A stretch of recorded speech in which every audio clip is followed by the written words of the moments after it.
Hello everyone, আজ আমি আবারও চলে এসেছি ছাদ বাগানে। আর আজ আমি আমার ছাদ বাগানটা একটু আপনাদের ঘুরিয়ে দেখাবো। তো ছাদ বাগানে অনেক দিন থেকে কিছু গাছ লাগিয়েছি, কিন্তু ছাদ বাগানটা পরিষ্কার করার সময় পাচ্ছি না, অগোছালো হয়ে আছে আর টাইম পাচ্ছি না। ছাদ বাগান করলে অনেকটা টাইম দিতে হয় ছাদ বাগানে, কিন্তু কয়েকদিন থেকে অনেক ব্যস্ত থাকার জন্য ছাদ বাগানে সময় দিতে পারছি না। তাই ছাদ বাগানটা একটু অগোছালো হয়ে আছে, অনেক আগাছায়াও ভরে আছে ছাদ বাগান। তো কয়েকদিনের মধ্যে আমি সবগুলো পরিষ্কার করে ফেলবো। আর এই দেখুন, এই লঙ্কা গাছে লঙ্কা ধরেছে, বড় বড় কয়েকটি লঙ্কা ধরেছে, বেশি ধরেনি।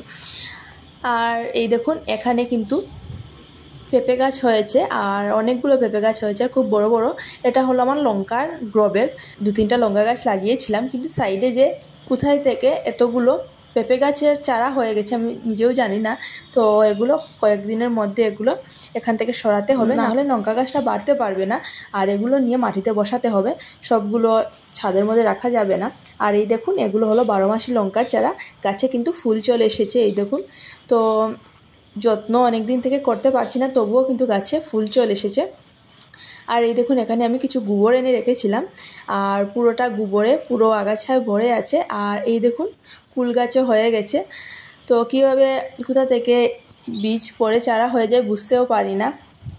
আর এখানে আমি কচু গাছ লাগিয়েছিলাম, কচু গাছগুলো নিয়ে খাওয়াও হয়ে গেছে। তো আবার নতুন করে কচু গাছ হয়ে যাচ্ছে এখান থেকে। আর এই দেখুন, এটা হলো সূর্যমুখী ফুলের গাছ। গাছে কিন্তু এখনও ফুল আসেনি। আমি ভেবেছিলাম গাছে ফুল তাড়াতাড়ি চলে আসবে, কিন্তু এখনও আসেনি। আর এই স্থলপদ্ম ফুলের গাছে এখনও ফুল আসেনি, কবে আসবে বুঝতেও পারছি না। মনে হয় গাছগুলোকে নিচে লাগাতে হবে, কারণ এই পদ্ম ফুলের গাছ আর সূর্যমুখী ফুলের গাছ কিন্তু অনেকটা বড় বড় হয়। তো মাটিতে না বসালে মনে হয় ফুল আসবে না। আর এই দেখুন, এখানে হলো অপরাজিতা ফুলের গাছ।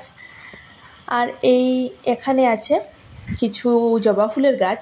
এখানে অনেক ধরনের, অনেক কালারের জবা ফুলের চারা আমি লাগিয়েছি, কাটিং লাগিয়েছি। তো সবগুলো থেকে মনে হয় চারা হয়ে গেছে, কিছুদিনের মধ্যে এগুলো আলাদা আলাদা টবের মধ্যে বসাবো।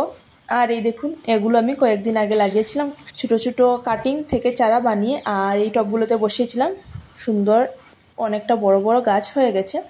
আর এটা হলো নতুন একটা ফুলের গাছ, তো ফুলটার নাম আমি ভুলে গেছি। তো এটার মধ্যেও কলি চলে এসেছে, কয়েকদিনের মধ্যে ফুলগুলো ফুটবে অপেক্ষায় বসে আছি। আর এই দেখুন, ছাদ বাগানের সৌন্দর্য এই ফুলই কিন্তু নিয়ে আসে। তো ছাদ বাগানে যত ফুল থাকবে তত ছাদ বাগানটা আকর্ষণীয় হয়ে উঠবে। আর এই দেখুন, এটা হলো লাউ গাছ। তো লাউ গাছের চারা কীভাবে বসিয়েছিলাম দেখিয়েছি। তো 5-6 দিনের মধ্যে কিন্তু চারাগুলো হয়ে গেছে খুব তাড়াতাড়ি। আর এটা কি গাছ আমি জানি না, এই গাছটা কিন্তু লঙ্কা গাছের গ্রোব্যাগ থেকে এই গাছটা হয়েছে, আর একটা ফলও ধরেছে, কি গাছ জানি না। আর এটা হলো শসা গাছ। তো গরমের শসা গাছ এখন আমি আবারও নতুন করে চারা তৈরি করে লাগিয়েছি। গাছগুলো অনেকটা বড় হয়েছে, এখনও শসা ধরেনি। আর এই সাইডটাতে হলো আমার হলুদ গাছ। তো এই দেখুন, হলুদ গাছগুলো সবগুলো হলুদ গাছ। এই দেখুন, যতগুলো হলুদ লাগিয়েছি সবগুলো থেকে গাছ হয়ে গেছে। আর এই দেখুন, এটা হলো এক ধরনের টক পালং। তো এর পাতাগুলো কিন্তু খুবই টক হয়, এই দেখুন।